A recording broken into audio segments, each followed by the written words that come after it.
Right, I think it's time we speak about Derby County as they look to put the heartbreaking end of last season behind them to make sure they go on and secure promotion to the Championship this season. So it's 7 arrivals with less than 3 weeks until the season kicks off. Paul Warne is now really building his Derby County squad, the first summer transfer window for him at Pride Park. In the episode today, we will be breaking down exactly what it needs to be a promotion-winning Paul Warne side. We'll be breaking down every transfer that Derby have made so far this summer, assess and analyse the current squad in its current form, and put together a potential lineup that Paul Warne could use this season. Lots to get through. Derby County fans, make sure you get involved and start the conversation. Are you excited? How are those confidence levels? Are they high? Are they low? Where do you still need strengthening? Also, we'll be touching on that as well. Let's get straight into it, beginning with what it takes to be a Paul Warne promotion-winning side.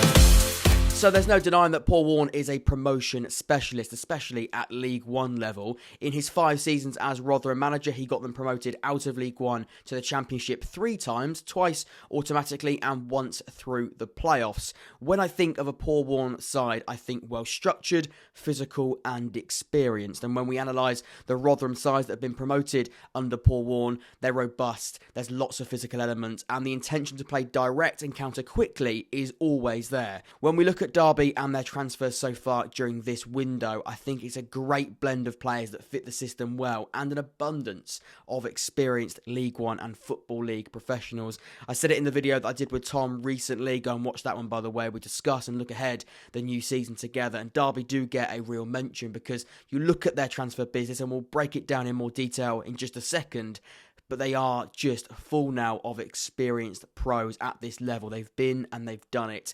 And we look at Paul Warne and these Rotherham sides before, that's exactly what they're filled with. This is the perfect squad building, exactly what he would have intended going into his first summer transfer window as Derby manager. So next up, let's take a look at both the ins and the outs for Derby so far this window. So we begin with the departure that you can see on the screen right now, thanks to transfermarket.co.uk. We begin with David McGoldrick. Now this is quite an interesting one. Early on, this did happen. He moved to Notts County on a free transfer, of course, after his contract did expire at Pride Park. And losing last season's top goal scorer with 22 goals is a blow. And could they do too much about it? From what we know, not really. He wanted to return to Notts County, and like I said, his contract was expiring this summer anyway. Would they risk giving him a bumper deal at 35, probably only 1 more year? It would be slightly silly, I think, especially at 35. I know his importance. I know the goals he scored last season, a couple of injury problems, 1 bad injury at the start of the season, and that could change completely the way you do your recruitment because you have given him quite a large wage package. I think if they could choose to keep him, they probably would have done. They would have had to weighed up the pros and cons, probably taken out of their own hands in the end because Notts County swooped in and got their man, and McGoldrick wanted to go to League Two. A more romantic move, you'd say, but a fantastic move for Notts County. Disappointing for Derby, and I still do believe that striker position does need addressing further, and we'll come on to that. We'll be looking at the squad depth and those individual positions in just a second after we've touched on those players. But I do believe David McGoldrick, it happened quite early on, and since then, it's almost been brushed under the carpet slightly. I do think that striker position does need looking at further though. So Curtis Davies next. I think losing a experienced character and a good servant to the football club will be a shame, but it was clear last season that if he was going to extend his time at Pride Park, minutes would be limited this season. His fantastic footballing mind is still definitely there, but I think as the season did progress, we saw the legs were slightly going, and if he was going to stay, I think it may just be for his influence in the dressing room. And at 38, is that something you want to do? I know we spoke about experience being a really big part of this Paul Warne side, but I think when you look at the centre-backs that have been brought in already and more set to join, you can see why they may have upgraded that position slightly. I think he's a great character, and if you kept him, you'd understand why. But again, at 38, there's more reasons probably to let him go and just to say thank you for his services, because he was a good servant for the football club. He stayed with them after that relegation, quite dramatic relegation to League One. He stayed with them over the difficult moments of last summer, And like I said, keeping him, it probably would have just been for that dressing room influence and maybe some appearances here and there if some injuries came about. So I get the reason why he's been allowed to leave and Cheltenham have swooped in. Next up, Jason Knight. Now, probably the saddest departure of the window, losing such a talented player who has developed unbelievably during his time at Derby. He's a fully Irish international now, 222 games for Derby, and it was rumoured that I think there was a healthy fee that have come in. It's a question mark there because it is undisclosed. We believe Kane Wilson, who we'll touch on in a second, who has arrived, was a part of that deal. But he joined the academy in 2017. He made, like I said, over 200 appearances for the first team, and he's 22. He's joining a fantastic Bristol City squad that's being built in the Championship. They're picking up some fantastic names, and he's another fantastic player at League One level. And it was almost inevitable. I think Paul Warne was almost hinting at it in interviews over the summer, but it doesn't take away that it's a massive blow and disappointing. And like I say, probably the saddest departure of the lot. So there are some other names on the list as well. Bielitz made a permanent move to Birmingham in the Championship. That is a permanent deal now, and they would have got a fee for the 25-year-old. A loan deal for a young player to Rochdale, James Chester and Richard Stearman have both been released. They are the departures, some more interesting ones than others, and some more harmful ones, I think, than others. But either way, I think you look at them, there are some disappointing blows there, if you like. I think in particular Josh Knight and McGoldrick. But let's take a look at the arrivals, because I think there's been a clear strategy in place and they've definitely stuck to just that. So as I mentioned earlier, 7 new players have joined the football club, and here they are: Curtis Nelson, Callum Elder, Joe Ward, Sonny Bradley, Josh Vickers, Conor Washington and Kane Wilson. Now, first and foremost, what springs to my attention is definitely the very, very clear age profile. If you look at the age column here, 30, 28, 27, 31, 27, 31 and 23. Players in their prime years of their career with plenty of Football League experience are coming through the door. And with Paul Warne as manager, it's a very, very clear alignment. Clearly identified the areas that do need addressing, especially in the wide areas. Callum Elder, of course, got promoted with Hull City out of League One a couple of seasons ago. Joe Ward has had some very good years at Peterborough. Kane Wilson, of course, had a really good year with Forest Green Rovers. He's moved to Bristol City. Didn't work out, but there's no doubt a fantastic player in there at League One level. You can see with those players in the wide areas, and I mean, Callum Elder and Joe Ward in particular, some fantastic League One years with them. And again, 27 and 28, they're definitely not coming into the end of their career. They've still got a good 3, 4, 5 years probably at Derby County, and then their career will take to wherever it's going to go, maybe in a lower division. But we're talking about League One and the 3rd division of English football. Plenty of experience and plenty more years you take competing at this level. The centre-back area was looking quite bare as well. The additions of Curtis Nelson and Sonny Bradley do provide a great amount of quality in depth. Both physical defenders, strong in the air, not bad ball players whatsoever either. Another set of great characters. We had Curtis Nelson as our Oxford captain probably about 5 seasons ago now, who's a fantastic player to have around the building. I think when you look at what Paul Warne wants to have in a player, Curtis Nelson is all of that in abundance.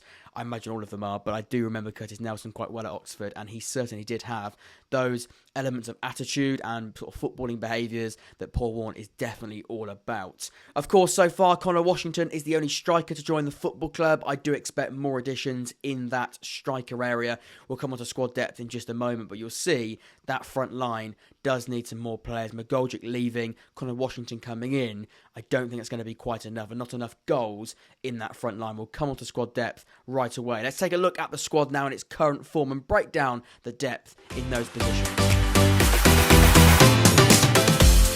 So on the screen now, I'm going to put up a graphic that hopefully visualises the current Derby County squad depth. I put this together, hopefully you get the gist of it. I've gone with a red and green colour coding system. Apologies if a couple of the players aren't in the perfect position, but hopefully you do get the gist of it. The right back situation, I think, looks extremely healthy. Wilson and Ward are some fantastic options.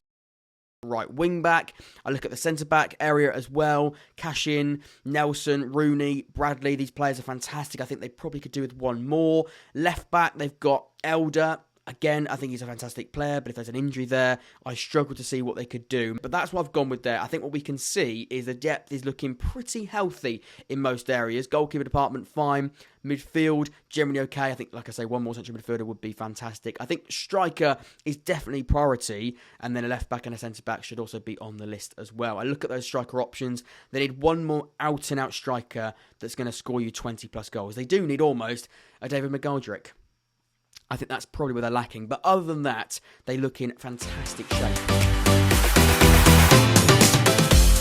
So this is a potential Derby County lineup based on current players as of recording. I've gone with Cashin, Nelson and Bradley as that back three, Elder and Wilson as the two fullbacks, Hourihane, Sibley and Bird in that midfield three, and Collins and Washington leading the line. Straight away, I look at that back five or through the two fullbacks, and I think that's a fantastic abundance of players there. Cashin, slightly younger than the two, Nelson and Bradley, but again, we saw how fantastic he was last season. In fact, I identified him as a one to watch. He definitely is another standout player for me in this Derby team. I highlighted him in that video. Go and watch that for more details on Cashin. He is an extremely good player. If they keep hold of him, there will be interest, but if they could keep him this season, that would be fantastic. And him with Nelson and Bradley, again, I'm not sure what the order will be in terms of left side to right sided. Maybe Cashin starts in the middle with Bradley on the left. I'm not too sure. But either way, I think in terms of three individual centre-backs, it's a fantastic back three there. Elder and Wilson, I think, complement each other really well. We spoke earlier about that elbow tactic where maybe in possession, you move to a back four almost. I mean, Elder's still being quite progressive, but, you know, Wilson playing much higher up, almost as a winger in possession, and then you sort of tuck round here. Try and visualise it, and Elder can sort of tuck in there to almost make a back four. Again, it's very, very fluid and very adjustable, using the modern game quite often now. Kieran McKenna is fantastic at it. And again, we've sort of seen with this formation, Paul Warne use it as well in the past. He has sort of one more attacking, one more defensive wing-back, both capable of doing both, but one in that more stable position, doing either or. Hourihane, Sibley and Bird, as I mentioned there, a really strong midfield. Like I say, when we talk about squad depth and further additions, one more won't harm to add and really add competition, you'd say. Of course, Knight played as that right-sided player, but also can play in central midfield and could have played in that position, so they will be lacking there, you'd say. And then Collins and Washington, they do need somebody else in that area. I looked at the other players here. Ward, who can easily play at right-sided player position instead of Wilson. He could play in other positions if they go with a bit more of a winger. They could play Ward as that winger if they change formation, or they maybe change that front line structure. I don't know, but definitely somebody who can fit in there perfectly. Buck Husen can play as a number 10, also can play as a striker. Not as comfortable or most comfortable. I think I prefer him off the left or the right. But again, doesn't really directly fit into this. Mendez-Laing, more capable of a physical option up front. Again, a bit more of a traditional winger. I'm intrigued to see how the wingers do set up here, because we did see last season a bit more of this with a one lone striker, normally McGoldrick, and then a bit more of Sibley playing as a sort of a double central attacking position, and then almost a bit more of a double pivot, something a little bit more like this. I think with the current players, you don't quite see that. I don't quite see that as of right now. Maybe you add one more attacking midfielder, you drop again somebody like Collins, you can play that player in there. They could even go with Buck, who's in that role there. It wouldn't be against that. Wouldn't not work, I don't think. And then Mendez-Laing may be in there as well.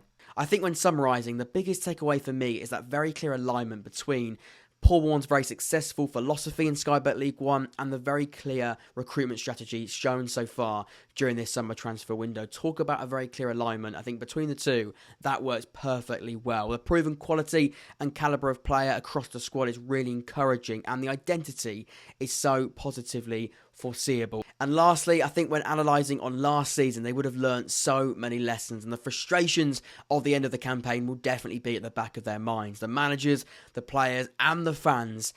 League One is not a nice division to adjust to. It's not. It took Sheffield Wednesday 2 seasons, Sunderland multiple seasons. When you get relegated to get back out, it's not nice at all, especially I think when you are a bigger club with more expectation.